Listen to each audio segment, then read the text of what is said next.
Hey guys, in this video I'm going to show you how you can download and install LibreOffice on your Windows operating system. If we want to download MS Office, then we have to pay its fees. But LibreOffice is a free and powerful Office suite, and it's generally seen as a free alternative for the Microsoft Office suite. So let's see how we can install it. So first of all, open your favorite browser and search for LibreOffice. And the first link which will appear here will be from LibreOffice.org. So we are going to just click on this link. And once you click on the link, you will be able to see this website. You can see the download tab on the top. So you can download LibreOffice for Windows by clicking on the first option which says download LibreOffice.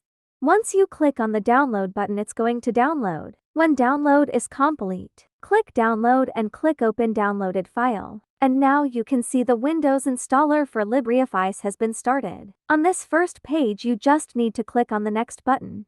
I generally go with the typical option and then click on next. Leave all these settings as default. Click finish and click install. Just wait to install it. Installation process has been completed. Go to desktop and here you can see the LibreOffice is installed. Just open it. Write a document is the direct alternative for MS Word. Calc spreadsheet is the alternative for your Excel. And Impress presentation is the alternative for your MS PowerPoint. You also have a drawing, math formula, based database, so these all tools are available here. Let's open the writer document. Using this writer document, you can create the document like MS Word. So this is how you can download and install LibreOffice on your Windows 10 and 11 operating system. I hope you've enjoyed this video. Like this video and subscribe this channel for more tips. Thanks for watching.